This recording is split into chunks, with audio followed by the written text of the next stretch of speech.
Hey, what's up, everybody? Welcome back to the channel.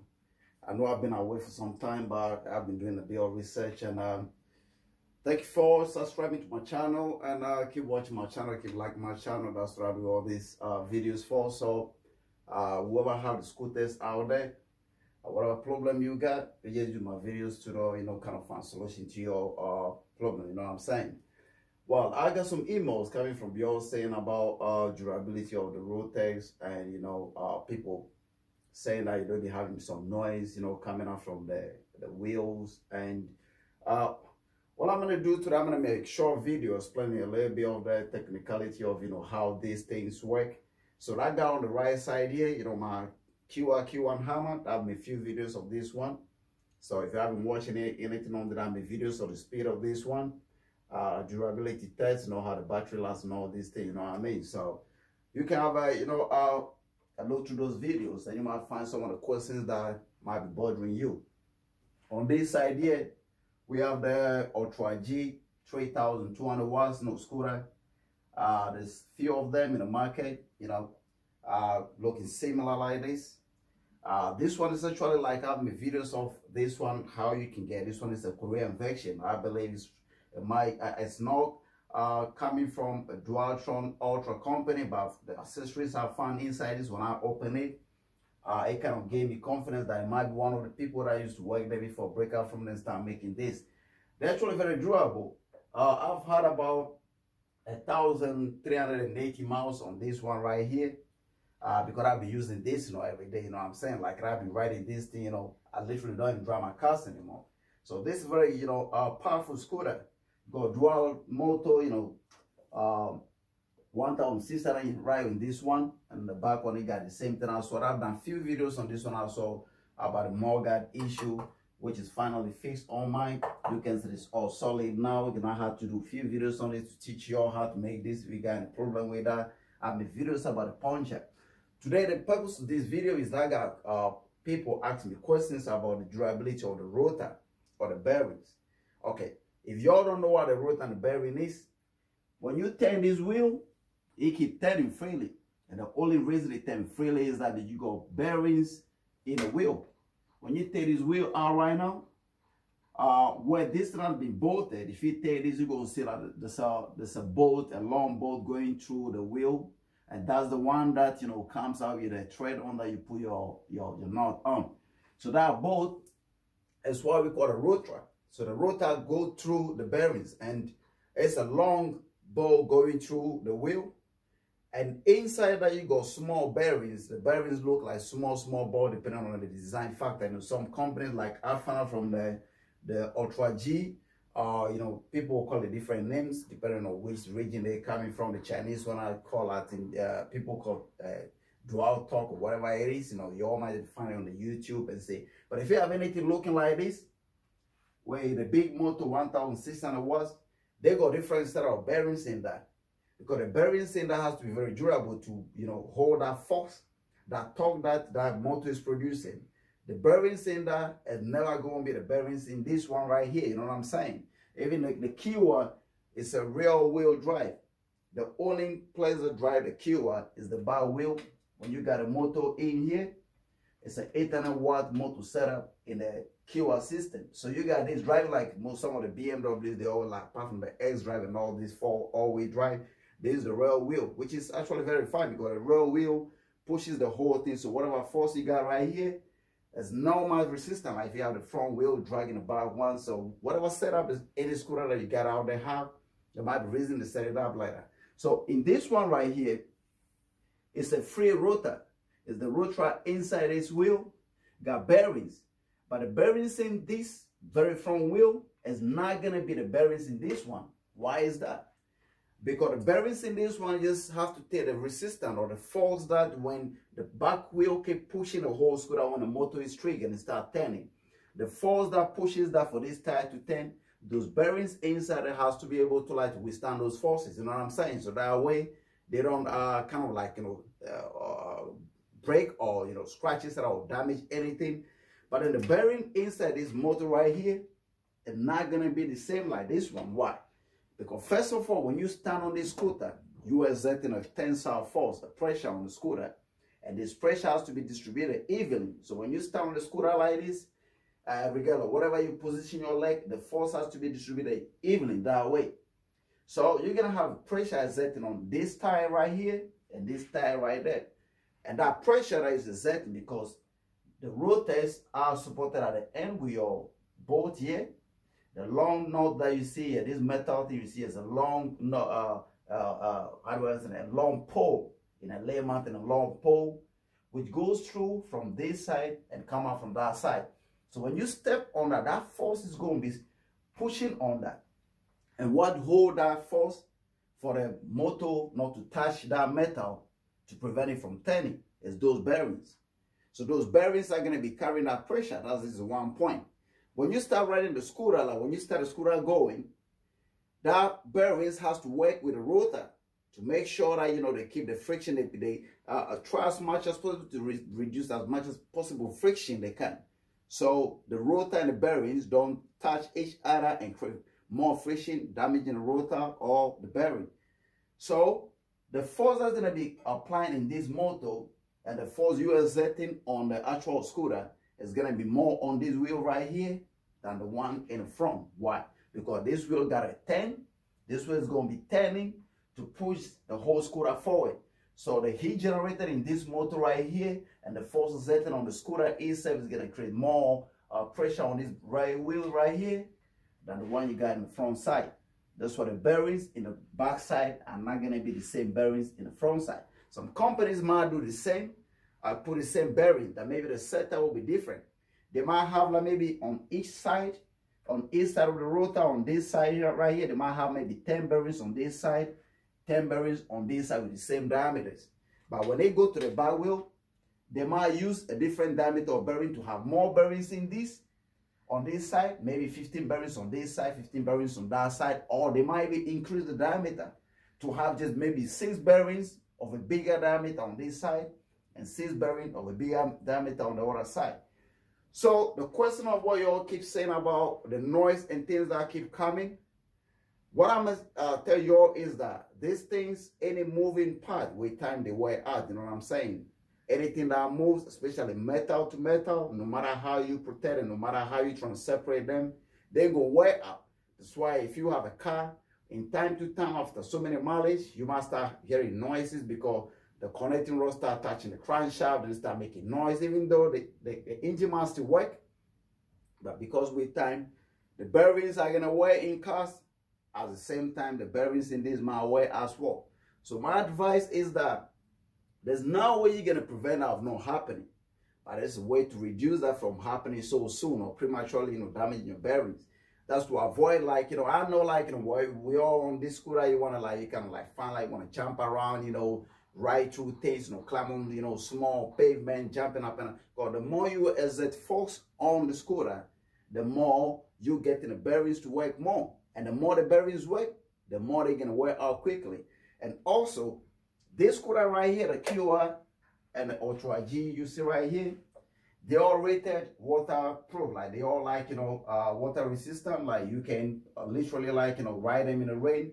But what I do most of the time, if you look at my scooters, you can see I've had this scooter for more than a year now. I've had this one close to a year now. And you can see they're all looking quite clean. I avoid mostly, riding my scooter in water. I know that they said that this scooter, they're water resistant, or they are water resistant, but they're not 100% water resistant. If you ride a scooter in a proper water, like in a mud full of water getting into places that you might think that because it's a water resistant means that water is not going to damage anything, and water can retain there. That means that the water gets in your scooter. Maybe there's no electrical components there for you to start blowing your whatever setup you have. It could be your controller or whatever, maybe fuses or whatever it is that you have in your scooter, start blowing stuff. If you don't have that, it doesn't mean that you're not causing a problem for your scooter. For instance, if the water gets stuck, you ride this in the water, like, just winding all these mud holes, just riding and enjoying yourself. Then you come home, then you just wipe it out, put it there. The water that goes in between those small holes between, the joints, they don't come out. And because you don't know, so they're going to be there. And what happened? They're going to find way with time to pass through water and air, no matter how tight you think you may stuff, when they get access to it, they find a way to go in. So when that happens, water is going to go into where your rotor and the bearings are. They will find a way to get in. When water gets into that, instead of the greasy guy with the bearings and the rotor to keep lubricating each other, water gets there. Water is going to create a whole lot of different chemical reactions there. I'm not, a chemist, to go into those things, but in a layman term is, if you put water to mix with things that doesn't supposed to have water in it, then they're going to cause damage. And what would that be? It could be that your rotor, which is a metal, could start having oxidation, like, because it's air going to start rusting. And when it's rusting, they create those like metal filings in, and those filings start, like touching the bearings start touching each other, then they start rubbing on each other, even though the grease is there. And what will happen in a long time is that your bearing must start, getting scratched on the surface, and when the bearings start touching, grinding, that's what's going to be hearing those sound from your scooter, like, what's that sound? It's not riding smooth anymore. So I will say that when you ride this scooter, it's raining, yeah, it's fine, you can ride in the rain, but don't you intentionally ride into a pad full of, like water, or just like, oh, it's raining so heavily, and you know that, okay, look, listen, man, I know this is waterproof, but let me just park. You can just park somewhere with a little bit. Or if you have to ride that in that rain to get wherever is that you're going, then you gotta be very careful that when you're doing that, try to avoid a whole big of pot of water on the road, so that way you don't have water going to places that water don't have to go, so your scooter can be safe. That's one way of preventing the noise issue that you raised about where the noise is coming from. Another one as well is time to time, you gotta check your nut at the end of all the wheel. You gotta check this one right here, and then you come to this one. You take these two small screws out. This metal thing should be able to drop down, and you pull that rubber cap that they used to cover the knot. That you can lose that knot, or you can check to see, because with the vibration, of you riding, sometimes the vibration through the metal for displacement, they kind of like weaken the knot that is tight. The knot might be losing slowly, and you might not know, and that way you might be riding your scooter, which is not actually well secure, and with time you might be having problem. One day it can even be fatal, like you riding that the back tire just get out. But the good thing is that with these two scooter setup, they set it up well with a QR system. I don't know if you can see from there. To put your wheel into the scooter, you have to insert it this way, not that way. So that means that even if this loose, as long as you are standing on it, you put in the pressure, so the tire cannot just come down. Because when you lose this tire, you take it down this way, because there's a notch here where your rotor that comes out from here, or the knot, how do I call it, the metal that you put your small knot on. Yeah, that metal right here goes down. You have to push it down to get the tire out. If you were to be just pull it out, that means that if you lose you riding, the tire is going to come out just like that. But the way they designed this is very safe, and they have a small lock that go into that small notch hole down there when you tighten it. So that's another way. So if you keep hearing noises like that, you might just check your knot to be sure that they all tight on the boat. And time to time, you might even use your spanner just like maybe tighten it a little bit. Just check that if it's a little bit loose, you tighten them. The same goes with the Ultra G as well. As you can see, the Ultra G system is a bit different from the QR, because in the Ultra G system, what they did was, even though you take your tire out this way, but because this is the front one and you're taking the tire out this way, if you're riding, the force is going this way. So that means the tire is not going to be able to come that way, because the force is going this way. So you keep riding going forward, so it's pushing the tire in. So you're safe. If this thing got loose, you're safe on that. And on top of that, they got a little bit of notch hole inside that one as well. So when you lose this, when you lose your boat, there's something under that look a bit like washer with a little bit of hook in. You gotta be sure that that hook goes into the notch hole each time when you tighten it. So that way, when the tire loose, that notch that have the hook in protect the tire from coming out without you without you noticing or whatever. But then the problem comes with this. When you look at the back one, I'm just going to turn this way so you can see. When you look at the back one, because the back one, the hole is created this way. That means when this loose and you're riding, because you're riding forward, so the force is coming this way, that force is going to push this tire out. You know what I'm saying? So on this one, I will say that it's okay. You have to check this all the time. You know what I'm saying? Because in this one right here, you have the same old washer with a hook that goes in. But that hook, even though, you know, it will protect the tire from coming off, but it's not a very thick, big metal. Comparing to, you know, the small hole that is going in. So there's a tendency that that hook can break off, depending on the amount of force. Imagine like this thing, you know, you can go on this one right here, you can go top zero up to 65, 67, sometimes when you go in a gradient, that way you can get them 70 on that. Imagine you go 70 miles an hour on this, and the bolt just loose on the knot, and the tire just want to come out. That small washer is not going to be able to hold that or prevent the tire from coming out. If the tire come out from that side, man, it's going to be a big fatal accident. You know what I'm saying? Because tires will come out on one side, the metal is going to grind on the floor, and because the metal is running on the floor that is hot surface, you just probably just going to flip, topple over, bang your head somewhere. So it's always good. That's why I'm coming out to show you all this.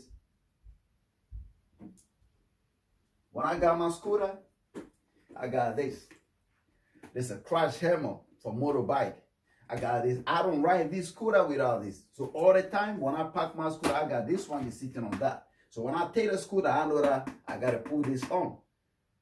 Because I tell you what, it's fun to ride it, but it's better to protect yourself because life is only one, you know what I'm saying? So y'all be very careful when you're riding this. Don't just forget it and keep enjoying it and be like, oh, no, it's a nice scooter. You might be like, oh, man, I'm just going out to the shop there. I'm not going to fight, you know, I'm just going, I'm just probably going to be doing like maybe 15 miles, 20 miles. So I don't need it. I'm coming back right now, but you don't know.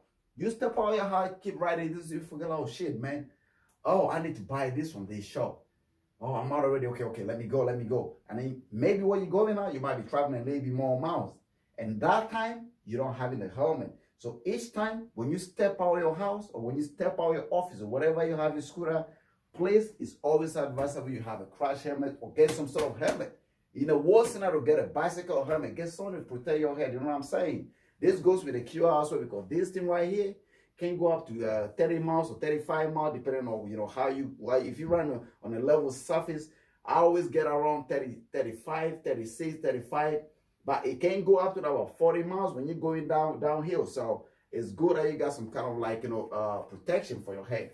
As well as, you know, if you have some protection for your arm, your knee, and all that, come on, man, just put it on. You know what I'm saying? It doesn't take anything away from you. Only keep you more safe. So that's you on the protection aspect. Now, with the noise issue, with these two scooters, with time, for keyword, you can hear, if you hear well, you know, the connection they've made on this side right here for the mechanism, with time, it kind of like, you know, lose a bit. And it's now way to tighten it. I've tried mine a few times because each time, I don't know if you can hear, you know, yeah, it moves a bit. It's not going to come off. But it's that noise sometimes, you know, when you ride and you brake, then you hear that noise like cut, and people don't want to be hearing that, you know, it's a little bit like, you know, and then sometimes as well, it's a bit scary, like you hold the scooter, you start feeling the scooter going this way, and you're like, oh shit, man, is that going to snap? Well, there's two things you can do. Maybe you have to check this alarm key right here.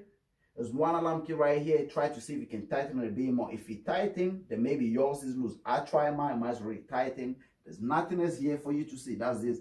This alarm key, you got the same thing on the other side right here. That's all that is it. The rest is just what? Simple mechanism, you know, the folding thing, you know, just like that. So all this made noise as well. So maybe if you're hearing your noise and it's this, don't worry about that because nothing you're going to be doing about that.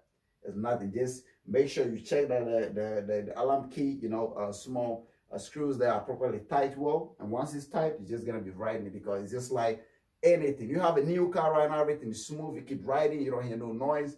After a few months, you start hearing some squeaky noise and all this, you know. Moving part always lose, you know, contact sometimes. So don't worry about that. But the most important thing is if the noise is coming from your wheel, which is something also you have to check. If it's not your brake pads are too, you know, tight, maybe you probably, you know, did adjustment too tight to the disc, so they can catch in the disc making those noise.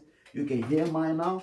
There's no noise in that. So it has to be like that. If I tighten this, if I adjust it, too tight, the brake pad might be tight, might be catching the disc, so it can create noise as well. So check out for all those things to be sure that the noise you're hearing from your scooter is not anything like, the folding mechanism is a bit loose, making noise, or your brake pads be kind of like too tight. You adjusted it too tight to the disc, even though without holding it, it start making noise. You gotta check all that. If all that is out and you're still hearing the noise, then you gotta be very careful to pay attention to the rotor to be sure that the bearings are now gone. If the bearings are gone, you're gonna be hearing all this noise like crook, crook, crook, crook, crook, crook. When you hear noise like that, it means that your bearings are probably going. There's two things you can do. I don't know if you're gonna be able to replace the bearing. I haven't done any of those yet, but the bearings are inside that. The bearing, the rotor goes through, and the bearings are on this side. So I think they might have like a bit of like some cavity where the grease and the bearing sit in, and the same goes on this side. So if it's something replaceable, then maybe you might just kind of like, find out if you can take that, lose this, take the tire off, and try to take that cap off. If not, then it's just going to be a whole wheel replacement. That means that you have to replace the whole wheel, which is going to come with a new bearings and new tires and inner tube and everything. So that's just a quick video, I want to make for y'all to just like, answer the questions you've been asking. These two scooter, and then this, anytime when I make video talking about this scooter, because I talk about these ones, because these are the ones that I have right here. I have some friends, who have other scooter. I've been trying to get some of my friends to bring their scooter over so I can make a few videos about that one also. So if anyone got those scooters, you can be, free to say, but the same rules apply to all the scooters, because all the scooters have a simple setup. They're going to be having electrical controller. They're going to be having electrical motor. And they're going to be having rotors, bearings, because without the rotors and the bearings, the wheel won't turn. And so all those things are going to be with any scooter. It doesn't matter if it's 2 miles per hour or 100 miles per hour. It's all going to have the same setup. The only difference is the bigger the power, the complex the setup, just to make sure that the scooter is safely okay to ride on the road. You know what I'm saying? So y'all don't get confused like, oh, this guy can make a video about this, but I have the any kind of scooter you have. It doesn't matter if you have a Xiaomi, whatever it is, or whatever scooter you have, it's the same sort of setup. Just follow my videos and match it with your scooter to say, I'm hearing a noise. You go and check your bolt, your nut at the end of the bolt to see are they, tightened. If that's okay, you hold the tire and shake it a bit. You have to shake the tire. If you can move the tire, the tire or the wheel or whatever you call it, I'm calling it like the wheel. I just a tire for the wheel. If you can move the wheel slightly this way or that way, that means that your bearings probably like the bearings probably broke, so they create some kind of clearance. So your tires are able to move with that clearance. It shouldn't be no clearance, between the bearings and the rotor. They should be tight with grease around them just to lubricate them so they don't touch each other too much to create more friction. And if you check that and your tire is strong, there's nothing like this one, you can see it's not moving, everything is fine, then you turn it as it is off to see if you can hear any grinding on the disc. If there's any grinding on the disc, then try to readjust the brake to the brake shoes to open them up a bit, or tighten them, open them up a bit. And if you do that with adjustable like this one right here, you can go anti-clockwise or you can go clockwise. So it's just like you untighten them, you tighten them, you do that. And then if you do all that and you still can hear the noise, and then you check that the noise, like right now we're not riding the scooter. The scooter is just stationary and we're only dealing with it. So any noise that's going to be coming from scooter is definitely not going to be coming from the folding mechanism, because the folding mechanism noise kick in when the scooter is in motion, when you're riding it's going, because you are accelerating. So when you're accelerating with the scooter, there's a force going through the scooter and there's resistant force coming that way. So the moment you brake, that force that going, just like Newton's Taylor motion or something, like every acting force is always opposite reaction force or whatever. So when you brake, that force that you brake will have to bounce back. And when that force bounce back, that's when you see that move. If this is loose, it's going to move and make that noise. So if that's a noise, then don't worry about it. Just check your Allen key screws to be sure that they tighten. If they tighten, that's it. So I'm going to end this video right here without taking too much of your time. Thank you all for watching my videos. It's very important. Recommend my videos, like my videos, give a thumb up to my videos. I recommend other people to subscribe to it. I'm telling you, man, there are a lot of people right there, have a scooter, because now we're turning to scooter world. There's too much congestion, climate change, all that. We got to do something. And even though we have cars, but if it's okay to ride a scooter to go short distance, that's why we do so. A lot of people are turning to scooter. That's why even the police, they see the scooters on the road, they don't even care, because they know that if we're going to be chasing these guys and they abandon the scooter and come back with the cars, then they're going to be creating more pollution. As long as the riding is safe, I've been riding my scooters all the time in London, and I've been literally even in the traffic with the police, because I always have my helmet, make sure that I create some sort of like awareness that, look, I am trying to be safe. That means that if I'm thinking of myself being safe, I'm going to be thinking of other road users. So you cannot give them the space that, okay, well, you can let the guy go. But if you're riding in, recklessly, climbing on the pavement, people, getting scared of you on the top seat and you're doing all that, then you're going to be getting stopped by the police. So y'all just make sure that when you're riding the scooter, you take care of yourself and the people using the road as well. So a lot of people are using scooter these days. Some of them might be having this problem. Some of them might even have like small problems. They panicking, they want to send the scooter back. Recommend my videos. Recommend my channel to people. Let them watch it. I've got so many videos that are about scooters problem, from electrical problem to the actual riding, things happening. I mean, the everyday thing that can happen to any scooter, not just these two, any scooter. Mudguard breaking off, how to repair it, your puncture and all that. I've got a lot of videos down there. So recommend my channel to people. And thank you all for watching my video, and you all for subscribing to my channel. Peace out. Till I make another video, you all take care of yourself.